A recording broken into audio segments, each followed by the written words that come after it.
So hi guys, ex-wife driver here, dashcam Ange. Hope everyone's okay.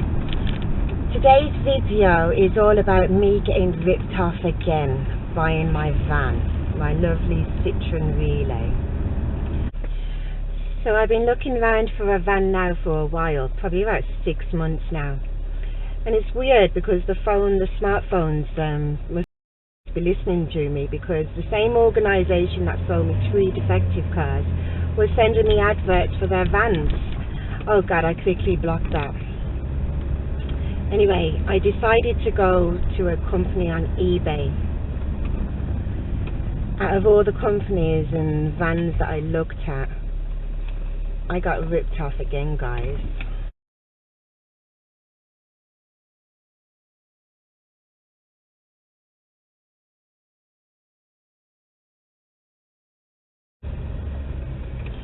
So I get the guy from eBay. He had good feedback. Anyway, I goes to his garage place in Hollywood. It's easy to find. His van was one of the best. So all the other vans that I was looking at, the engine wasn't sounding very nice, or the injectors weren't working, or it wouldn't start. So all the vans that I looked at were just dreadful. There were just, some of them wouldn't work, and the engine didn't start, and no MOTs, and they just put the prices up as well on these bloody vans as well. So everyone seems to be putting prices up on their vans. I've tried Marketplace on Facebook, I tried Gumtree. So I go to Hollywood and I look at the vans. He had a good few stock in there. He had some camper vans and whatnot. So I exchange messages with this guy off eBay now, and then I make my way over to Hollywood. He's got all camper vans and stuff like that. So I thought he'd be okay. So the van I chose wasn't the prettiest one there with bodywork wise, but I just wanted a van, an old van, to get used to. Well, I started her up and she started up lovely. She was ticking over nicely, to be honest with you. And I had a look around and she seemed okay. No rust underneath, no under the underseals or whatnot. It seemed okay. So I done the bank transfer. Then they delivered the van to me.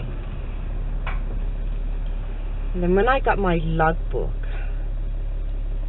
it stated on the logbook at the bottom, special notes, salvage, as van costs more to repair than it's worth. So I was shocked at that stage when the logbook come. Anyway, she seemed fine. I drove her, got used to her, gave her a full service. I changed the steering wheel belt, and changed the crank sensor because I broke down and the RAC stated it was the crank sensor. 4 miles later, I broke down again. It's the fuel pressure regulator. But my mate said to me it could just be the vacuum connected. It might just be a little leak in the vacuum. So I don't know whether to fix it. I don't know yet. So the van cost me a lot. And then obviously the service money and the steering wheel belt and the crank sensor and recoveries and all this, that palaver. So I've got people coming to my van now, offering me scrap money for it. I told one of them I'd smash it up for free in front of him. He goes, "Don't be like that, love. Don't love me. My lovely Citroen Relay is a non-runner." So I go and see the one vehicle, she's a non-runner. I go and see my, that's a non-runner. Well, how much can a human brain cope with? So I'm going to get a specialist around to have a look at the van again. See if it is the vacuum. or is it just the fuel pressure regulator? But it looks like a women's room the way the fuel pressure regulator is. So it could be the two hoses on the side of it, or it could be the fuel pressure regulator or the vacuum. So I don't know. So I'm going to get that, find out what's wrong with her. My engine's brilliant, to be fair. For an old girl, the engine's good. And the injectors are good. They're doing what they're supposed to do. I've had them tested. They're fine. So in my eyes, she's not scratched. She may look it, but she isn't, to be fair, because the engine's worth 400 quid alone, to be fair. They must think I'm stupid. So she's sawn off road and she's just parked up dead for now. I'll get her sorted. So I went to Winston Green to look at some vans at a dealership, and I told the man what I wanted. I told him what I've got. I wanted the same kind of size, but with a tail lift. He says we've got 3 in stock. I said, great, can we go and have a look at them, please? He showed me the rubbished one first. It was so crap. Why do you men do that? Anyway, I didn't want to look at it. I didn't want to know the price. I think he knew. So he showed me the second out the third. It was a 16 plate Luton Mercedes van, 3.5 ton. I went, how much? It says 19 grand. I went, you what? I went, 19 grand. I went, it's cheaper on eBay. He didn't show me the third van. What I should do is go around these dealerships and just buy loads of cars and see how these people deal with me.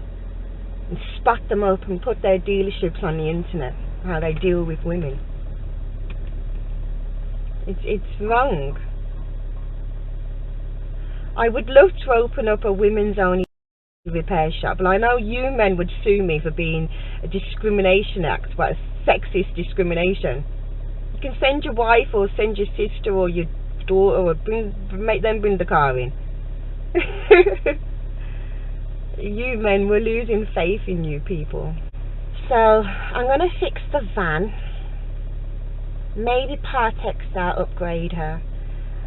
I wouldn't get a new one because I know that the new vans, the bloody glow plugs get stuck in the head. So then you have to replace the whole head. Defective. So I've been looking for a petrol van. They're so rare. But yeah, I'm looking for one of those under an 08 plate, Luton kind of. Something with a tail lift, so it saved me some money employing somebody. I'm thinking of bringing the RAC with me on my next purchase, buying a vehicle. I think it's £200 for a 200-point inspection. It's worth it. I'd rather lose 200 quid than 20-30 grand. So thank you for staying with me on my journey. Please like, subscribe and share for more content. There will be more videos coming soon. I'm booking the 06 plate X5 in for repairs, so there'll be a video on that as well. So please stay tuned. Have a lovely evening, morning, wherever you are in the world. Good night.